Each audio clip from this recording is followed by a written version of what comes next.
Good evening everyone. I am Saksham Pandey, your physics teacher, and today we are going to continue with our topic and that is current electricity. आज हम लोग देखेंगे कि जो जितने भी हमारे रेजिस्टर्स हैं, रेजिस्टर क्या करते हैं, हमारे करंट को कम करते हैं, हाँ रोकते हैं, ऑब्स्ट्रक्शन लाते हैं, in result to which the value of current decreases. ठीक है, अब इस हमारे जो रेजिस्टर हैं इनको हम कनेक्ट कैसे करेंगे उस सर्किट में. सर्किट समझ में आता है? तो मैं एक बैटरी से कनेक्ट करो अप्लायंसेस को, उसमें जितनी भी चीज़ें की लगानी है तुम लोग को, वो उसी को एक सर्किट बोलते हैं. ठीक है, अब उस सर्किट में कैसे हम लोग रेजिस्टर को प्लेस करेंगे आज हम लोग वही समझेंगे, और उससे क्या इम्पैक्ट आने वाला है हमारा वोल्टेज पे और करंट पे वो समझेंगे. ठीक है, 3 तरीके हैं हमारे इन टोटल रेजिस्टर्स को कनेक्ट करने के. चलो पहले तो लेक्चर नंबर 48 डाल दें. Lecture 48 physics.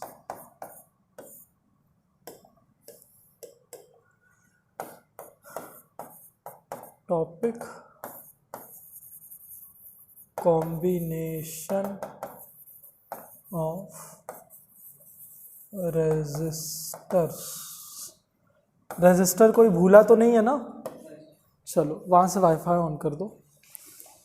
अब सबसे पहले ओम्स लॉ का फॉर्मूला बताओ जिससे मैं आर की वैल्यू कैसे, आर का फॉर्मूला क्या है? देखो सिंपली मैं ये लिख दूं, ये याद हो जाता है, V is equal to I R. इस फॉर्मूले में कुछ तो है कि ये याद हो जाता है, तो R is equal to V upon I, ये याद रखो. तो रेजिस्टेंस ऐसे ढूंढेंगे. और अब देखते हैं, सबसे पहले देखो कॉम्बिनेशन इसका क्या हो सकता है. सबसे पहला combination is the series combination. Series parallel पता है ना, 9th में हम लोग ये जान रहे थे कि हम लोग अप्लायंसेस को सीरीज और पैरेलल में लगाना सीखे थे, कि हम लोग जैसे बल्ब को भी लगाते हैं. तो ये सब किस कॉम्बिनेशन में है? ये सब एक पैरेलल कॉम्बिनेशन में है, क्योंकि अगर मैं ये लाइट को बंद कर देता हूँ तब भी मैं ये फैन चला लूँगा, है ना. और नहीं, सबसे अच्छा एग्जाम्पल ये है, सीरीज तो वो होता है कि एक जलाओ तो सब जलेंगे, है ना, एक मेन सोर्स देना पड़ता है. ये सब पैरेलल ही तो है कि कुछ भी बंद करके मैं कुछ भी जला रहा हूँ. पहले की जो एलईडीज आती थी वो भी वो आती थी, सीरीज आती थी, हाँ. एलईडी जैसे देखो सीरीज कॉम्बिनेशन में ये हमारा एमसीबी इससे जुड़ा हुआ है कि हाँ, तो वो सीरीज में जोड़ेगा, पर वो अप्लायंसेस को नहीं जोड़ेगा. स्विच बोर्ड के साथ वो सीरीज में जुड़ा है. सीरीज में है, लेकिन हाँ appliances हाँ, नहीं फिर उसके बाद जो हमारा स्विच बोर्ड से अप्लायंसेस का कनेक्शन है वो पैरेलल में है, लेकिन इसका उससे कनेक्शन सीरीज में है. तो याद रखना हो तो ऐसे कर सकते हो. ठीक है, अरे बाप रे बाप, ये क्या हो गया? अच्छा, एक मच्छर यहाँ चल रहा है, उसी को सेंस कर ले रहा है ये.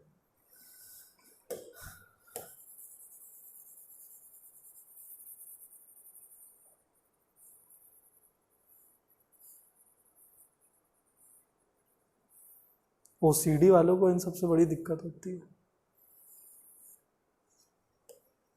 चलो, सीरीज का मतलब तो समझ में आया. तो हम लोग ऐसे ही, अब सीरीज देखो, जैसे अगर सबसे पहले रेजिस्टर को हम लोग कैसे डिनोट करते हैं, हम लोग हाँ आर से तो डिनोट करते हैं, और इसका सिंबल क्या बनाते हैं हम लोग, एक वायर पे ये कर देते हैं, है ना. ये तुम लोग कितना भी लंबा कर सकते हो, लेकिन बनाते मत चले जाना, लेकिन हाँ लंबा रख सकते हो. सीरीज का मतलब एक वायर जाएगी, उसमें हम लोग ने एक रेजिस्टर जोड़ दिया. ठीक है, this will be are R1. एक और रेजिस्टर जोड़ दिया, दैट इज़ आर R2. एक और रेजिस्टर जोड़ दिया, दैट इज़ आर R3. ठीक है, बट सर्किट तो कंप्लीट नहीं है. सर्किट कंप्लीट करने के लिए एक बैटरी होना ज़रूरी है, सेल होना ज़रूरी है. तो ये हम लोग ने सेल भी इंट्रोड्यूस कर दी, एक की भी इंट्रोड्यूस कर दी, और अल्टीमेटली अब ये कंप्लीट है. ठीक है, आगे बात करेंगे कि हमारे करंट की वैल्यू क्या होगी, क्या इम्पैक्ट लाता है ये. पहले जान जाए कितने तरीके की हमारे कनेक्शन कॉम्बिनेशन हो सकते हैं. सीरीज समझ में आया? सर क्या कोई लाइट भी एक रजिस्टर होगी? सर एक लाइट भी एक रजिस्टर हर एक अप्लायंस एक रेजिस्टर है, बैटरी खुद भी एक रेजिस्टर है। हम लोग ने देखा ना इंटरनल रेजिस्टेंस है ना, हर एक अप्लायंस वायर भी हमारा एक रेजिस्टर है, लेकिन जो हमारा वैल्यू होती है रेजिस्टेंस की वो नेग्लेजिबल होती है ना। तो ये जो बल्ब है उसकी वैल्यू हम लोग कोशिश करते हैं कि रेजिस्टेंस की वैल्यू उसकी नेग्लेजिबल हो जाए, वरना सारा करंट हमारा खराब होता जाएगा। सर रजिस्टर लगाने की जगह कोई एलईडी या कुछ बजर जैसा नहीं लगा सकते, क्योंकि सर रजिस्टर तो बस एक एनर्जी वेस्ट कर रहा है। नहीं, अब हम लोग जैसे अगर कोई एलईडी बल्ब लगाते हैं तो उससे हमारा एनर्जी में ट्रांसफॉर्मेशन आ जाएगा। जैसे आप बल्ब क्या करेगी, उसको लाइट एनर्जी में कन्वर्ट कर देगी, तो लाइट एनर्जी फिर वो हीट एनर्जी में इन रिस्पॉन्स आएगा, हीट एनर्जी से आप कैजुअलिटी हो सकती है ना। जैसे मान लो अगर मुझे स्विच बोर्ड के अंदर एक रेजिस्टर इंट्रोड्यूस करना है, तो मैं स्विच बोर्ड के अंदर एक बल्ब थोड़ी ना लगा सकता हूँ। नहीं सर, मैं सर्किट की बात कर रहा हूँ, ये रजिस्टर तो बस एक तरह की एनर्जी वेस्ट। तो ये सर्किट तो हम लोग 2D में पढ़ रहे हैं, असल में तो ये अंदर अंदर प्लेस्ड है, तो अंदर हम दीवालों के अंदर बल्ब कैसे लगा दें? सर मान लीजिए टेबल पे रखा हुआ है पूरा वो सर्किट हाँ सर्किट छोटा। प्रैक्टिकल लाइफ में जाके सोचना, फिजिक्स हम लोग इसीलिए पढ़ते हैं कि इंजीनियर बनो, है ना। अल्टीमेटली तो तुम लोग को ये वायरिंग बैठानी है दीवालों के अंदर, है ना। तुम लोग सिर्फ ये तो पढ़ने के लिए है, पढ़ने के लिए चलो यूज़ कर लो, पढ़ने के लिए अगर तुम्हें करना ही है तो जो वायर यूज़ कर दो उसको कॉइल कर दो, तुम्हारी रेजिस्टेंस की वैल्यू बढ़ जाएगी। उस वायर को तुम लोग हीट अप कर दो, वैल्यू बढ़ जाएगी रेजिस्टेंस की। तो तरीके तो बहुत है, लेकिन इस रेजिस्टेंस को यूज़ करने एक्चुअली जो रेजिस्टर भी है, जो छोटा छोटा रेजिस्टर यूज़ करते हैं, उसमें होता क्या है, ये रेजिस्टर है, इसमें जो वायर गई है ये अंदर कॉइल्ड है, ऐसे गई है, बस इतना होता है। हाँ, ये अब ये कॉइलिंग तुम जितनी बढ़ा दो, जैसे और लंबा रेजिस्टर ले लो, कॉइलिंग और बढ़ जाएगी, छोटी छोटी कॉइलिंग बढ़ा दो। हाँ, बस इससे आपकी रेजिस्टेंस बढ़ जाएगी, क्योंकि लेंथ ऑफ द वायर बढ़ गई और इसमें हीटिंग भी ज़्यादा होगी। तो बस यही दो प्रिंसिपल पे रेजिस्टर काम ही करता है। तो ये तुम रेजिस्टर ना यूज़ करके अपना ही वायर जो यूज़ कर रहे हो उसको कॉइल कर दो, ठीक है। और बल्ब इंट्रोड्यूस करना है, कर दो अपने, अगर तुम 2D पढ़ रहे हो तो बल्ब, बैटरी खुद ही एक रेजिस्टर है। तुम जो अब न्यूमेरिकल करोगे उसमें तुम देखोगे कि बैटरी के बारे में बताएगा कि बैटरी का भी एक रेजिस्टेंस ये है, अप्लायंस का रेजिस्टेंस ये है, अब कैलकुलेट करो अल्टीमेटली नेट रेजिस्टेंस कितना है। तो हर चीज़ का अपना रेजिस्टेंस होता है। चलो सीरीज में कनेक्ट करें हम लोग ने। दूसरा तरीका है पैरेलल में कनेक्ट कर दो, ठीक है। पैरेलल का मतलब क्या, एक वायर जाएगी, ये R1 हो गया, ये R2 हो गया और ये R3 हो गया, फिर वायर चली गई R2 R3, है ना। ये पैरेलल का कनेक्शन है। और फिर तीसरा का कनेक्शन क्या है, तुम मिक्स्ड कनेक्शन कर दो, सीरीज भी रखो पैरेलल भी रखो, मिक्स्ड कॉम्बिनेशन ऑफ रेजिस्टर्स। इसमें क्या हो जाएगा, एक सीरीज कनेक्शन आ गई, मान लो 2 सीरीज कनेक्शन आ गई, और फिर पैरेलल कनेक्शन आ गए। अरे मिटाने पड़ेगा,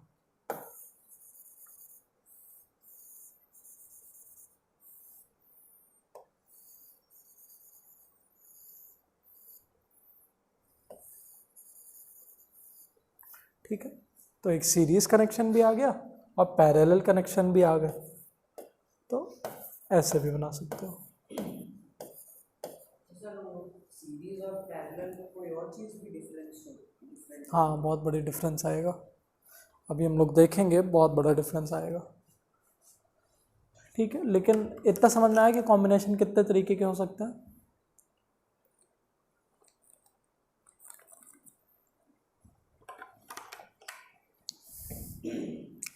अब देखो, अब हमारी दिमाग वाली चीज़ें स्टार्ट होंगी।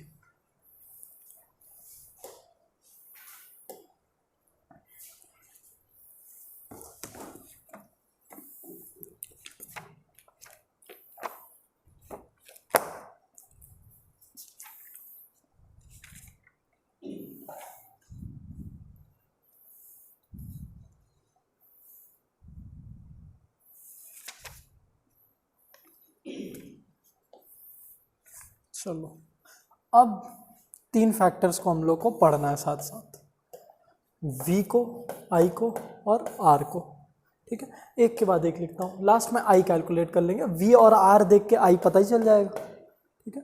तो अगर मैं इसके V की बात करूँ, V is what, the voltage, the potential difference. तो इसमें ये क्या होता है, जैसे मान लो ये 6 वोल्ट की बैटरी है, इसमें potential difference will change in each of the resistors.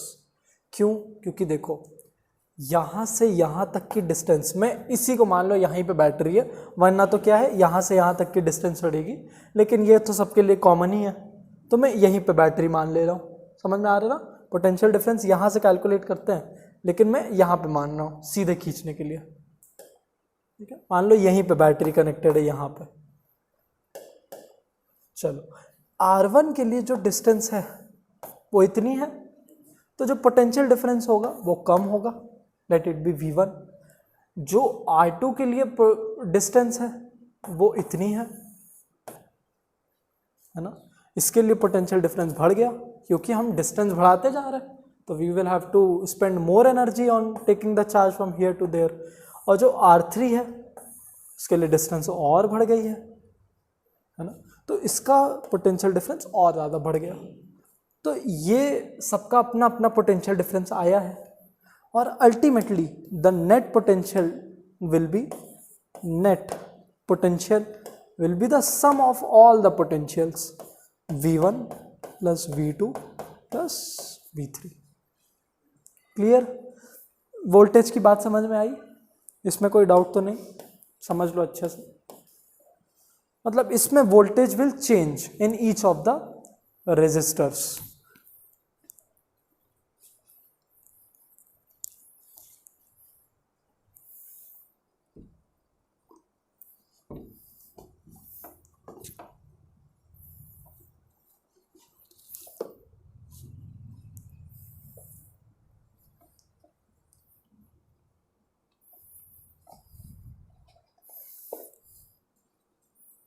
कोई डाउट?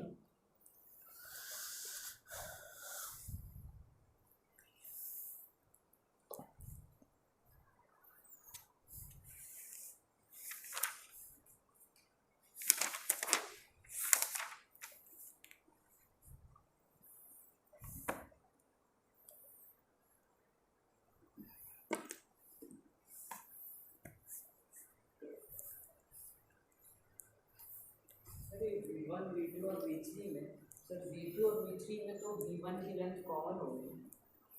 नहीं, इतनी लेंथ तो चली, साथ में इसको और इतना फासला तय करना है। इस चार्ज को मुझे यहाँ से यहाँ तक लेके आना, इतनी डिस्टेंस, इस चार्ज को यहाँ से यहाँ तक लेके आना, तो इतनी डिफरेंस, तो इसका V2 भी बढ़ गया। अब वो हाँ ये बात है कि इसमें इनकी डिस्टेंस पे उससे फ़र्क क्या पड़ रहा है, लेके तो हमें जाना ही है, तो उससे कोई इम्पैक्ट नहीं पड़ेगा।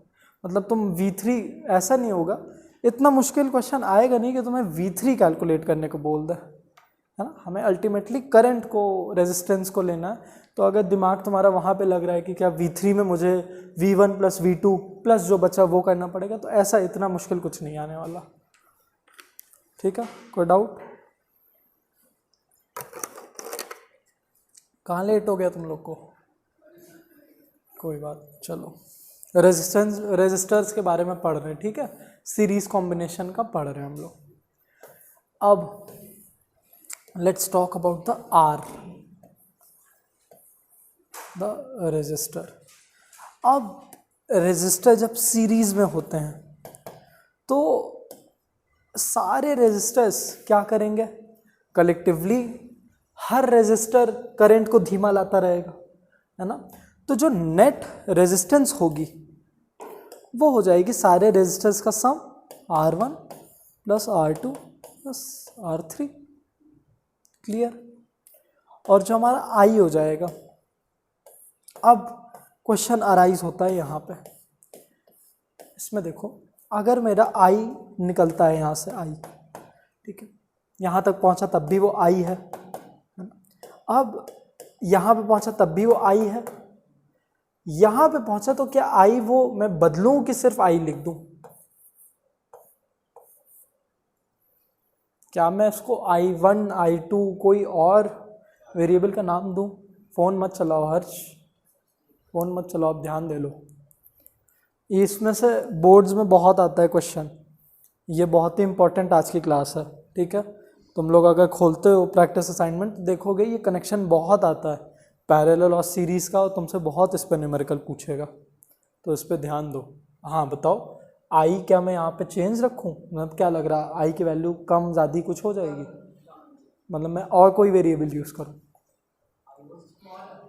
नहीं, चेंज नहीं होगी, ठीक है। ये भी आई हो जाएगी, यहाँ पे पहुँच के भी वो आई ही रहेगा, है ना। Same magnitude of current will flow पूरे सीरीज सर्किट में, मतलब एंड तक आते आते भी वो आई ही रहेगा। अब क्वेश्चन आता है कैसे सर, इतने रेजिस्टर यूज़ करने का फ़ायदा क्या हुआ आपका?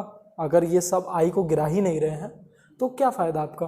तो इसका आंसर ये बनता है कि हमारा जो इनिशियल स्टेप था, जो यहाँ से करंट निकला है, वो निकला ही है इस फॉर्मूले को यूज़ करके, that is the V upon R।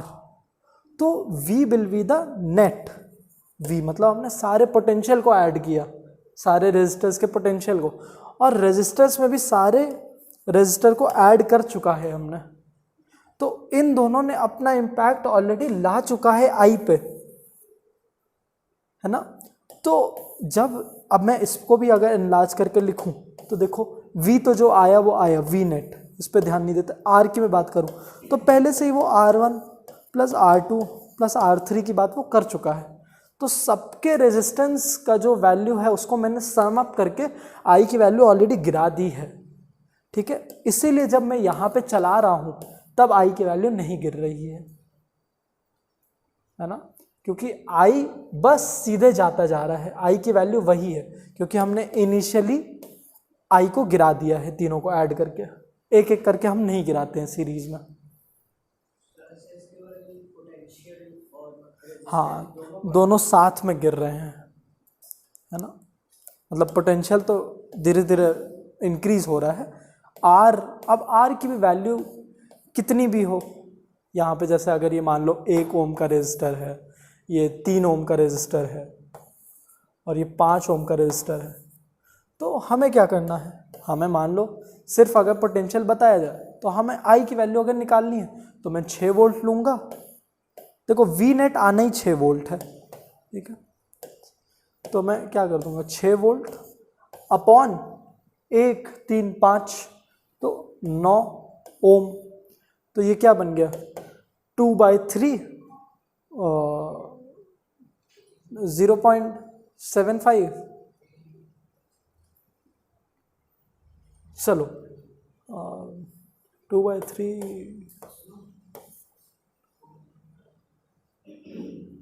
हाँ 0.75 एम्पियर, इतना करंट पूरे सर्किट में फ्लो करने वाला है।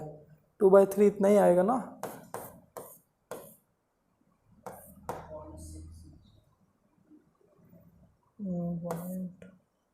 नहीं ये नहीं आएगा,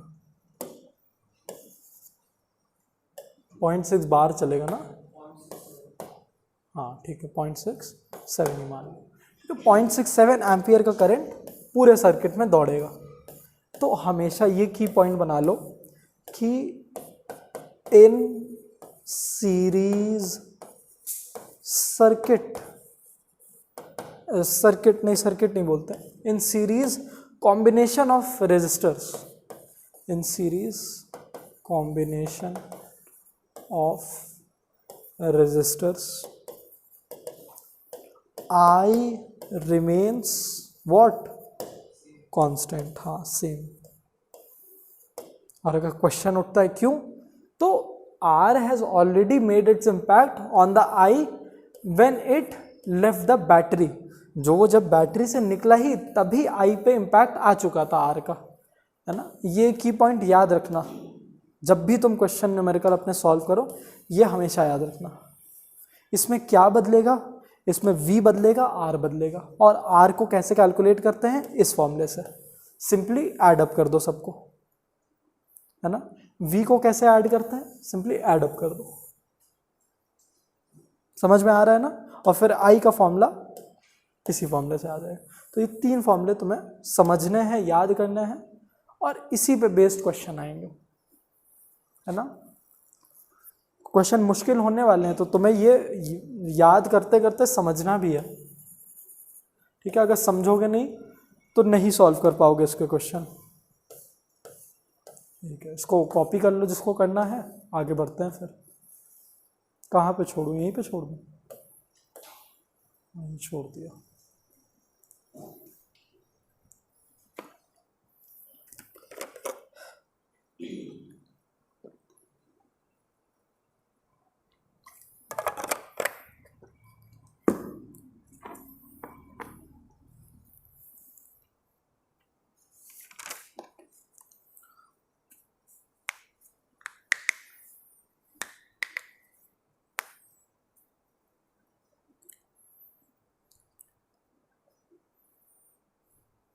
पैरेलल की बात कर ला। घड़ी बहुत सही लग रही है तुम्हारी। अंकल को शौक है क्या घड़ियों का? अच्छा तो अच्छा कलेक्शन है। चलो पैरेलल की बात करते हैं।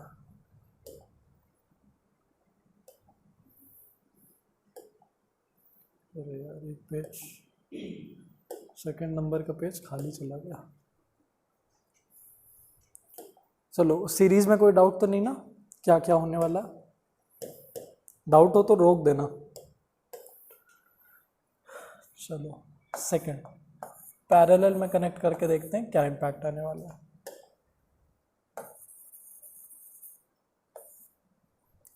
पैरेलल में हमने चलाया, ये तुम सीधे बना के स्क्वायर में भी कर सकते हो और ऐसे एक ट्रायंगल शेप भी दे सकते हो, तुम्हारी मर्जी रहेगी वो।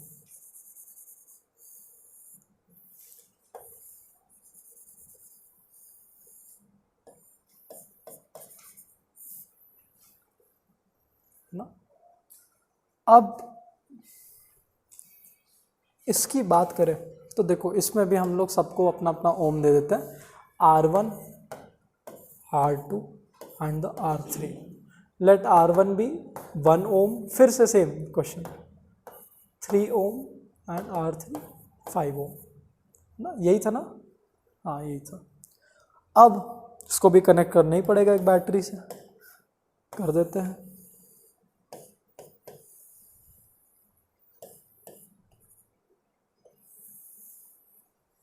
चलो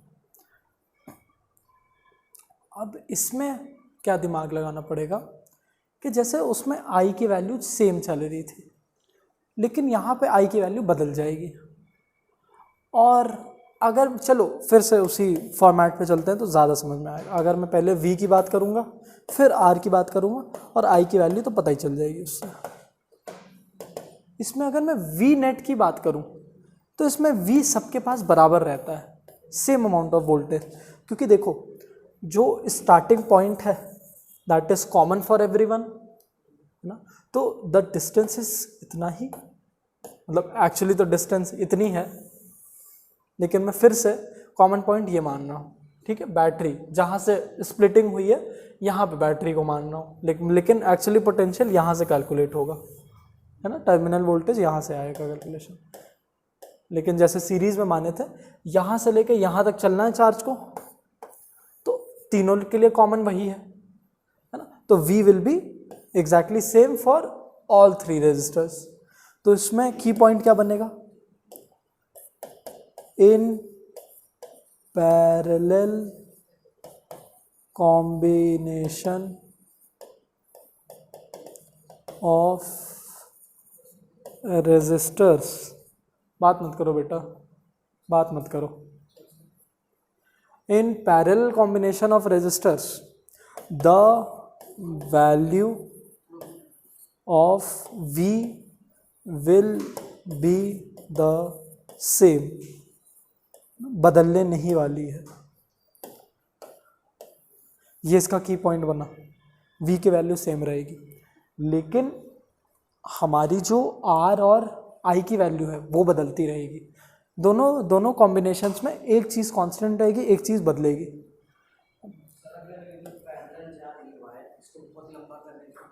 मतलब हाँ बहुत ऊपर ले जाके बना के फिर नहीं इम्पैक्ट नहीं लाता है, क्योंकि हम लोग स्टार्टिंग पॉइंट देखते हैं, हम लोग यहाँ का पॉइंट देखते हैं, तो वो सबके लिए बराबर ही चलेगा, तो इस वजह से हम लोग उस पर कोई इम्पैक्ट नहीं आता है। ठीक है, और देखा जाए तो असल लाइफ में भी ये पैरेलल में होने के बावजूद डिस्टेंसेस तो हैं ही, स्विच बोर्ड से ये ज़्यादा डिस्टेंस पे, वो ज़्यादा डिस्टेंस पे, लेकिन ये सब डिस्टेंसेस करंट के लिए नेग्लिजिबल होती हैं, क्योंकि ऑलरेडी वो कहाँ से आ रही है वो नहीं इम्पैक्ट लाया, तो ये कौन सा इम्पैक्ट लाएगा। ठीक है, इतनी छोटी छोटी डिस्टेंसेस इम्पैक्ट नहीं लाती हैं। और पैरेलल में हम लोग बैठा भी तभी पाते हैं जब डिस्टेंस बहुत छोटी हो। जैसे तुम अगर चाहो कि तुम पैरेलल में बैठा दो अपना ट्रांसफार्मर से लेके घर तक का कनेक्शन, तो वो नहीं हो सकता है, वो सीरीज ही रहेगा, क्योंकि सीरीज ही में तुम लंबा कनेक्शन बैठा पाओगे। पैरेलल में तुम्हें हर अप्लायंस बहुत क्लोजली चाहिए, तो ये एक्चुअली करंट के लिए बहुत क्लोजली हैं, तो सब पैरेलल ही मान लो तुम, है ना। और जो आपका बाहर ये सब कनेक्शन है, ये सब सीरीज़ है। तुम देखो, अगर तुम एक भी काटते हो तो तुम्हारे घर पे करंट आना बंद हो जाएगा, और पीछे से भी करंट आना बंद हो जाएगा। मतलब अगर तुम यहाँ की वायर काट दो तो पूरी ही एरिया की लाइट चली जाती है। होता नहीं, एक आपका अगर ट्रांसफार्मर ख़राब होता है पूरे एरिया की लाइट जाती है, मतलब इट इज़ सीरीज़। सीरीज़ क्यों यूज़ किया? डिस्टेंसेस बहुत है। ठीक है, प्रैक्टिकलिटी में ये सब होता है। क्वेश्चन तो हाँ वैलिड है तुम्हारा, लेकिन वही बात है कि अगर बढ़ता भी है पोटेंशियल तो इट विल बी नेग्लिजिबल।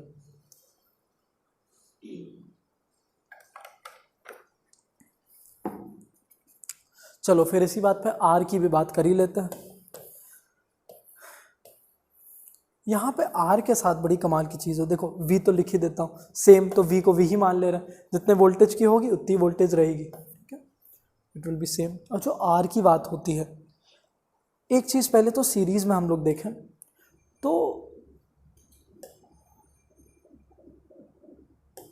हाँ, सीरीज में देखो जो आर एस की वैल्यू है, R S will be the total resistance, है ना। R series, this is R series, S का मतलब सीरीज है, उस पर आर फिर नीचे पी लिखेंगे। जो आर सीरीज की वैल्यू आएगी will be greater than R one, है ना। R series will be greater than R two and R series will be greater than R three, सबसे ज़्यादा होगी। लेकिन पैरेलल सीन में, मतलब पैरेलल कॉम्बिनेशन में ये चीज़ काफ़ी अलग हो जाती है। इसमें जो हमारी आर पी आएगी will be less than R one, R P will be less than R two and R P will be less than R three. इसमें इन तीनों के सम से कम रहती है। वो ऐसे क्योंकि इसको जो कैलकुलेट करने का तरीका बनता है वो हो जाता है थोड़ा सा डिफरेंट।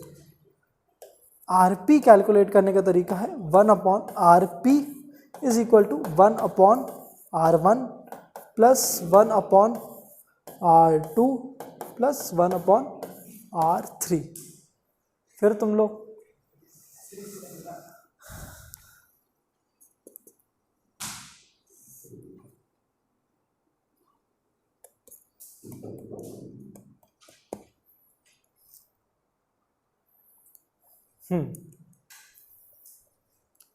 इस वजह से, क्योंकि अब जो भी आएगा उसको रेसिप्रोकेट करके निकालते ना, तो ये इन सबके इंडिविजुअल से कम ही आता है ना। लेकिन अब ऐसे कैलकुलेट करने की ज़रूरत क्या पड़ गई? क्योंकि देखो जो करंट आएगा हमारे बारे, जैसे जो आई यहाँ से निकला है, ये आई यहाँ पे आते ही, अवरल बेटा आ गया, तो तुम ही आगे आ जाओ, आओ हर्ष यहाँ बैठ जाओ, तुम यहाँ बैठ जाओ यार, तुम आओ अवरल तुम आ जाओ,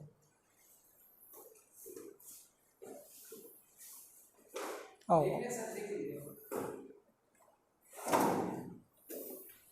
चलो।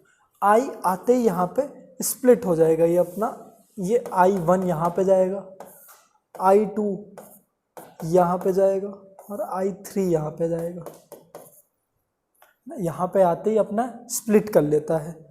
तो क्योंकि सबके में I की वैल्यू डिफरेंट गई है, इसका मतलब अगर मैं कैलकुलेट करना चाहूँ मतलब द रिस्पेक्टिव आई, अगर मुझे I1 कैलकुलेट करना है तो मुझे I1 कैलकुलेट करने के लिए क्या करना होगा? देखो V तो सेम चलना है तो मैं V को V रखूँगा, V अपॉन R1 कर दूंगा, सिंपल ना, ठीक है। अल्टीमेटली मुझे I यहाँ का भी जानना है, तो और I2 कैलकुलेट कैसे करूँगा, कोई गेस?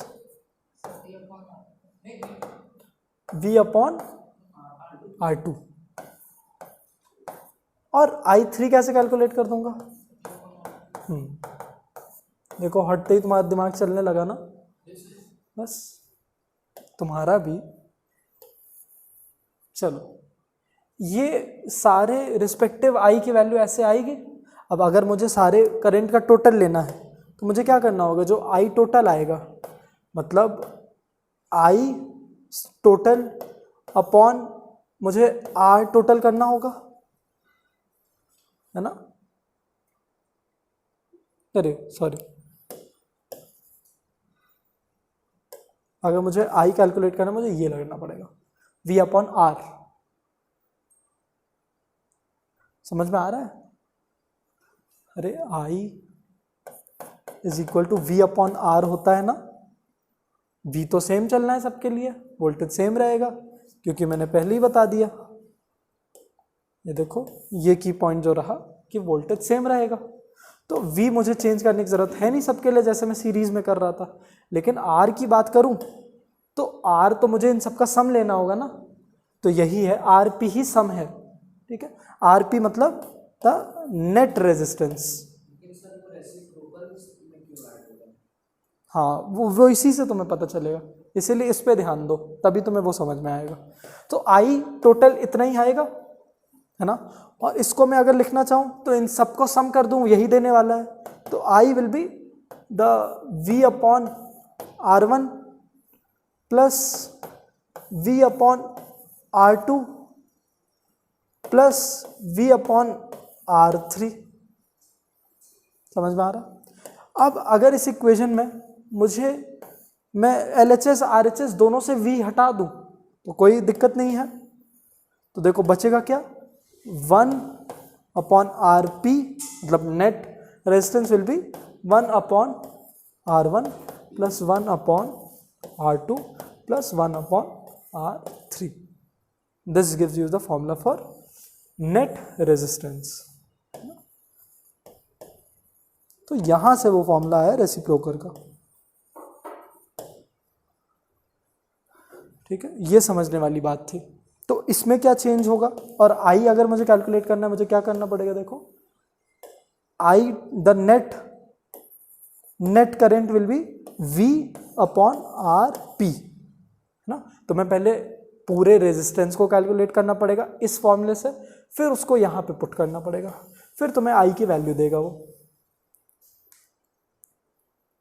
और अब जिसका दिमाग चल रहा होगा वो सोच रहा होगा कि देखो मैं तो पैरेलल में ही कनेक्ट करने वाला हूँ, क्योंकि पैरेलल में मेरा जो रेजिस्टेंस होता है वो बहुत कम होता है ना। क्योंकि मैंने ये पॉइंट लिख के दिया ना कि देखो जो टोटल रेजिस्टेंस आएगा वो इससे भी छोटा होगा, इससे भी छोटा, इससे भी छोटा। और सीरीज में बहुत उल्टी चीज़ हो रही थी, उसमें रेजिस्टेंस बहुत ज़्यादा था। तो जो बाहर सब कुछ हो रहा है ना तो उसमें रेजिस्टेंस बहुत ज़्यादा हो रही है, इसीलिए जो बाहर की वायर्स है वो बड़ी गर्म होती हैं। हमारे जो घर की वायर्स है ये पूरे दिन चलती रहेंगी लेकिन इतनी गर्म नहीं होगी। लाइट क्यों जाती है? लाइट क्यों जाती है? इसीलिए क्योंकि वायर्स बहुत गर्म होती हैं बाहर। तो थोड़ा ठंडा करने के लिए, ठीक है, शॉर्ट सर्किट ना हो, ठंडा करने के लिए लाइट काट ली जाती है। और गर्मियों के टाइम स्पेशली काटा जाता है कि बाहर भी गर्मी है और तार खुद ही गर्म है, तो शॉर्ट सर्किट हो जाएगा। तो ये कल नोट कर लो जिसको भी करना। सब बहुत की पॉइंट्स हैं, ये सब अगर नहीं समझ में आता न्यूमेरिकल नहीं लग पाएगा तुम लोग से।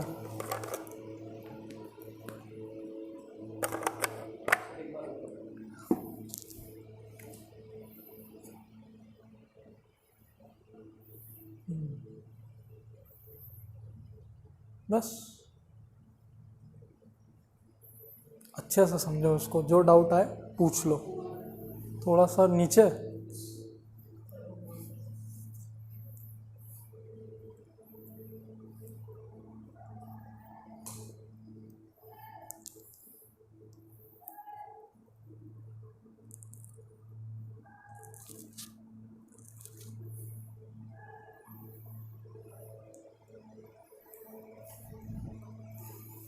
तुम लोग नोट करो। चलो, इतनी बात तो कंप्लीट हुई हमारी। तो हमें दोनों कनेक्शन का सब कुछ कैलकुलेट करना आ गया, beat the voltage, beat the resistance, beat the current, है ना। अब समझने वाली बात है तीसरी के, ना, जो तीसरा मिक्स्ड आएगा उसमें मैं क्या लॉजिक अप्लाई करूँगा, क्या मैं एक चीज़ सेम मानूंगा दूसरी चीज़ अलग, क्या लग रहा है? किसी का कोई इंस्टिंक्ट कुछ कह रहा है ऐसे कनेक्शन में क्या होने वाला है?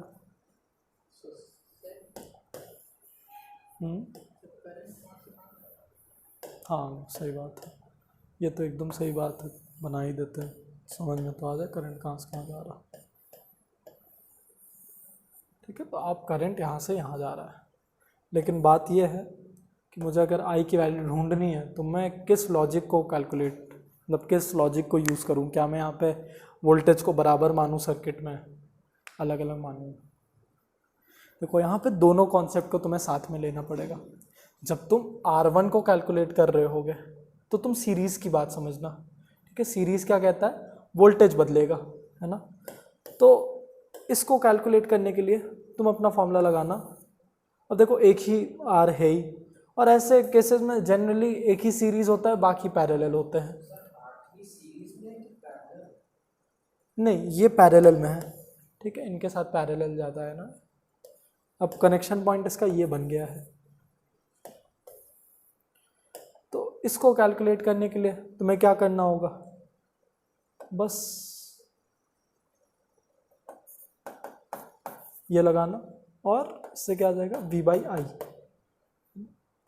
तो जो भी हमारा I निकलेगा, जैसे R की वैल्यू तो आपको दी ही रहेगी, तो आपका ये बनेगा, तो R की वैल्यू ऐसे पता चलेगी, और फिर यहाँ पे जाके आप अपने पैरेलल का लॉजिक लगाना कि करंट बटेगा तीनों में, तो तीनों का एक एक करंट भी निकाल सकते हो, या फिर अल्टीमेटली तुम V/RP भी कर सकते हो। मतलब कहने वाली बात यह है कि यहाँ पे जो फॉर्मूला चले, जैसे I के लिए ये यहाँ के करंट के लिए फॉर्मूला ये चलेगा, इसके लिए जो फॉर्मूला चलेगा वो ये हो जाएगा, I = V/RS। ना, इसका करंट यहाँ से टोटल करंट देना है, दोनों को ऐड अप कर दो, तो पूरे सीरीज का तुम्हें करंट पता चल जाएगा। इसके लिए न्यूमेरिकल करेंगे, समझ में आएगा, आसान रहेगा। अगर तुम्हें दोनों करना आ गया तो ये भी कर लोगे।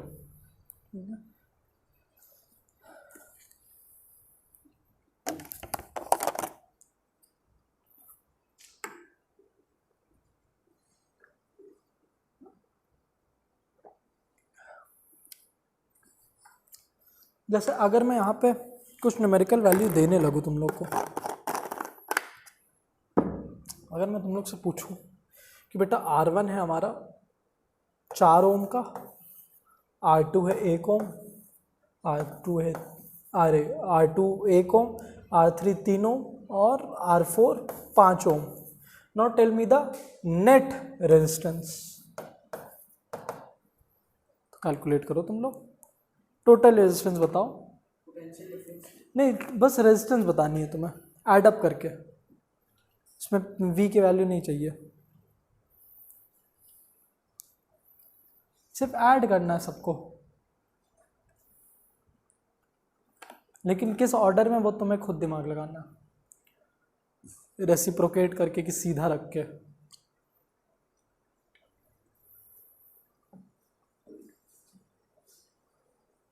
चारों को करना है ना।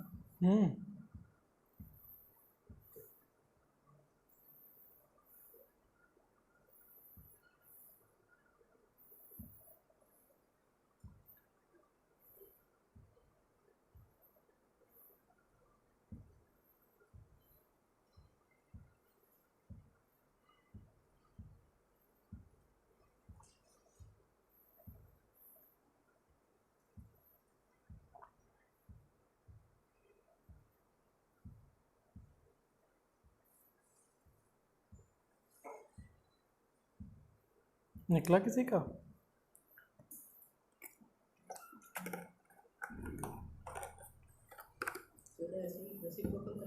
वो तुम्हारा दिमाग लगाना है तुम्हें, चल तो क्वेश्चन तुम्हें दिया हूँ।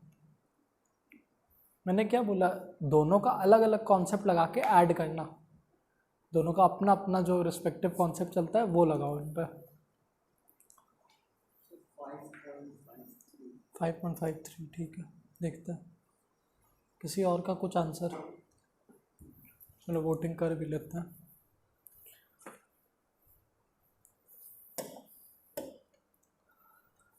आयुष, प्रक्षत, अविरल और हर्ष। प्रक्षत ने दिया 5.53 क्या? ठीक है, बाकी सब लोग भी अपना कुछ तो आंसर दो।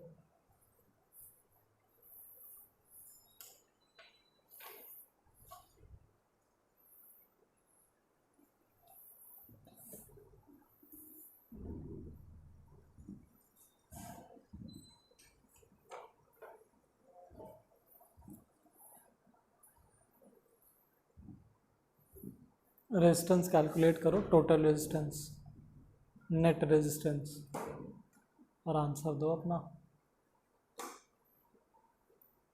अवरल क्या निकल के आया? तो हम हमेशा बैक पेज पे क्यों चले जाते हो, फेयर पे ही सॉल्व करो।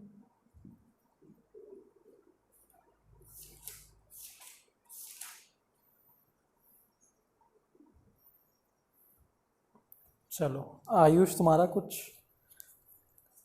चलो देखते हैं। देखो आर, अगर मैं एस की बात करूं, मुझे देखो आर टोटल जानने के लिए, आर नेट जानने के लिए मुझे आर जो सीरीज में है वो लेना पड़ेगा, प्लस करना पड़ेगा जो आर हमारा पैरेलल में है, यही कॉन्सेप्ट लगाना पड़ेगा। तो अगर मैं इन दोनों में से पहले आर सीरीज को कैलकुलेट करता हूं, R series is the sum of all the resistors, तो आर सीरीज में एक ही आर है, तो मैं सिर्फ ये बराबर हो जाएगा R1 के, तो ये हमें दे दिए 4 ओम, तो 4 ओम का आर सीरीज है। तो इस इक्वेशन का पहला पार्ट हमें पता चल गया कि हाँ, नेट जानने के लिए मैं पहले तो 4 ओम लिख लेता हूँ, प्लस इसका कितना आएगा वो देखने वाली बात है।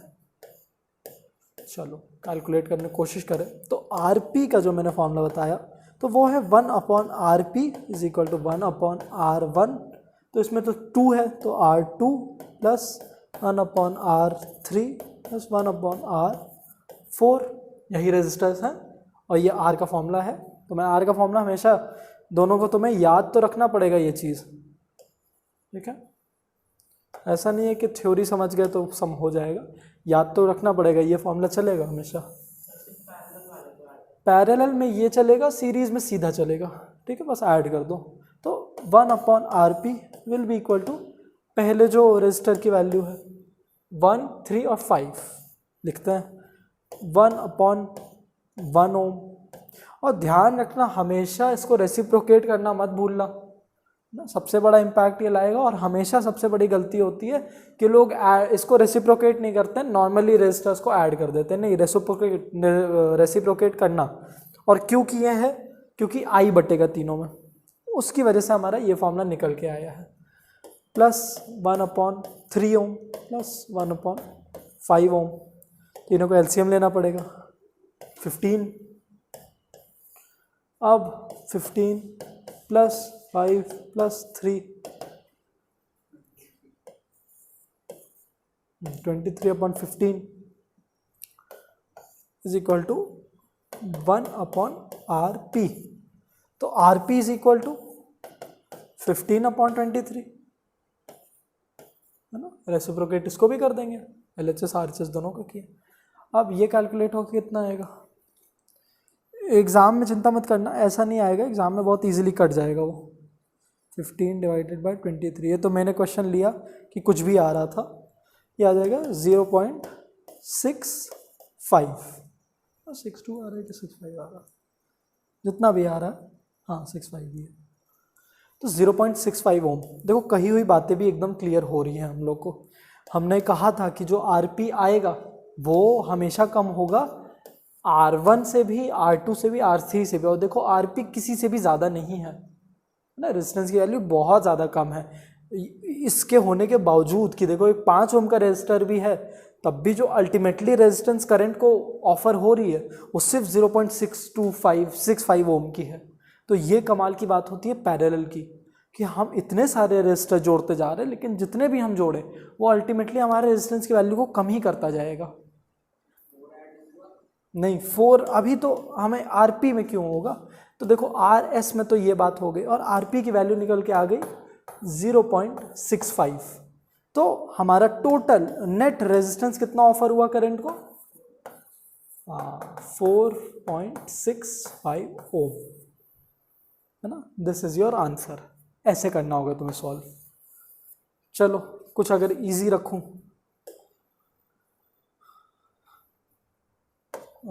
इसका नेट रेजिस्टेंस कैलकुलेट कर दो,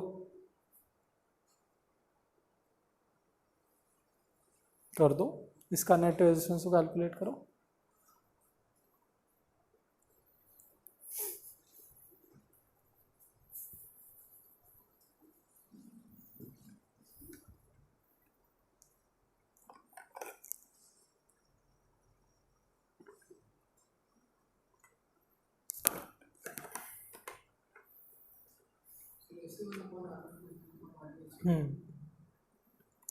वही फॉर्मूला चलेगा, फॉर्मूला लगा दूं, याद रख लेना बेटा, आज घर जाते ही इसको पढ़ना पहली चीज़। ये फॉर्मूला हमेशा चलेगा फिर इन पैरेलल। पीडीएफ आज की मैं शेयर कर दूंगा, काफ़ी इंपॉर्टेंट होगी। फिर उसके बाद लास्ट में तुम्हारा जो आंसर आता है उसको रेसिप्रोकेट कर देना।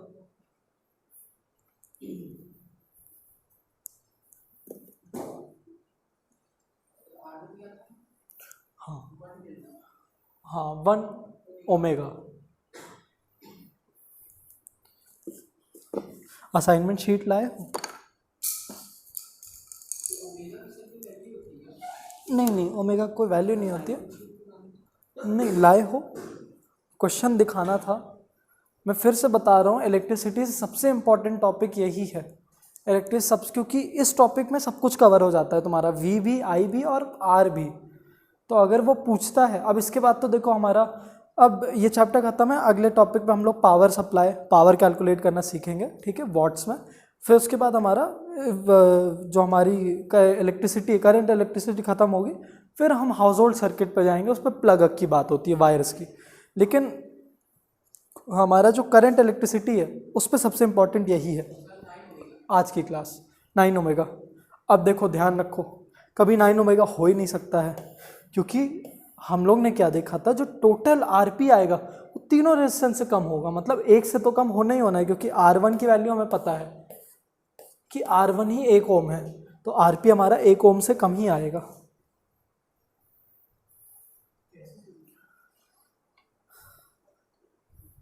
वही तो खासियत है पैरेलल की। क्या आंसर आ रहा? सेम? क्या सेम? क्या आया फिर आंसर? हाँ, इसका मतलब खराब हो गया। नहीं बेटा, खराब क्या हो गया, जब पिछले में भी यही सेम अरेंजमेंट था, तो इसमें भी जब अरेंजमेंट होगा तो आरपी भी तो वही आएगा। वही तो उसने देखते ही समझ लिया था, तो वो हंसने लगा, मैंने भी इसको चुप करा दिया। लेकिन तुम लोग हो अपना बैल बुद्धि लगा के उसी में, ये देखो यहाँ पे क्वेश्चन देखो, तो मैंने यही सेम क्वेश्चन तुम लोग के लिए सॉल्व किया है। किस वाले पेज पे था? पिछले, हाँ मिक्स्ड वाले पे था। हाँ ये देखो 135, सेम अरेंजमेंट, इसी के वैल्यू, और तुम लोग वही नहीं समझ रहे हो। कॉमन सेंस भी ना उतनी कॉमन नहीं है।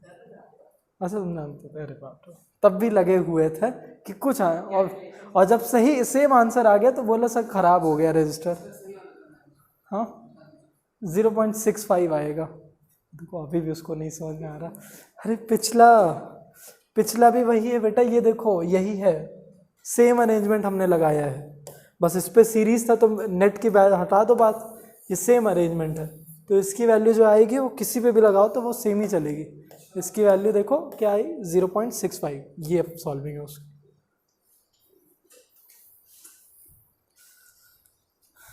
चलो अब कहानी बहुत हो गई, अब हम लोग हाँ हाँ तुम जा सकते हो, पर क्लास थोड़ी 10 मिनट और चलेगी, ठीक है, तुम जा सकते हो।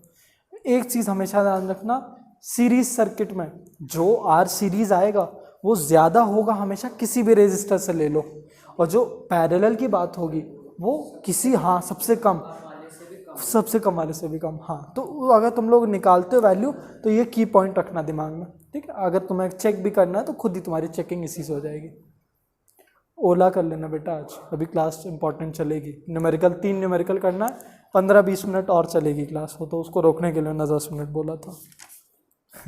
चलो पहला न्यूमेरिकल लिखो। किसी को कोई काम तो नहीं है ना? अच्छा चले जाओ फिर, तुम भी वीडियो आगे का देख लेना, ठीक है। अब न्यूमेरिकल सॉल्विंग है, घर पे करना। जो रुक सकता है रुक जाए, अपना न्यूमेरिकल हम लोग सॉल्व करते हैं, क्योंकि तुम लोग घर पे कर ही नहीं रहे हो न्यूमेरिकल, तो क्लास ही में करवाना पड़ेगा मुझे। इतने दिनों से बोल रहा हूँ करो, तुम लोग करते ही नहीं हो। चलो पहला न्यूमेरिकल लिखो। 3 रजिस्टर्स ऑफ 2, 3 and 4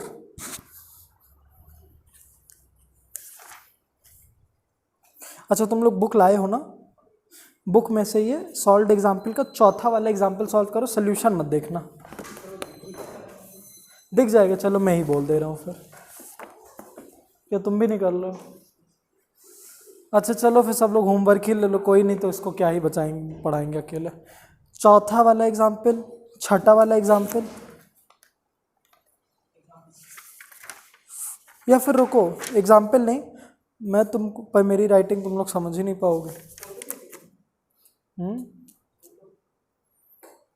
मैं तुम्हें 3 न्यूमेरिकल की फ़ोटोज़ भेज रहा हूँ, इसको घर पे सॉल्व करना, और ग्रुप पे ही चाहे तो अपने अपने सोल्यूशन डाल देना, ठीक है। लेकिन आज घर जाते ही कर लेना। Bye bye. अगली क्लास में पावर सप्लाई से स्टार्ट करेंगे। हाँ ये सी वाला पार्ट है, इलेक्ट्रिकल एनर्जी एंड पावर, ठीक है। मतलब ये देखो अब सारे न्यूमेरिकल इसी पे बेस्ड हैं। हाँ उसको पॉज कर दो।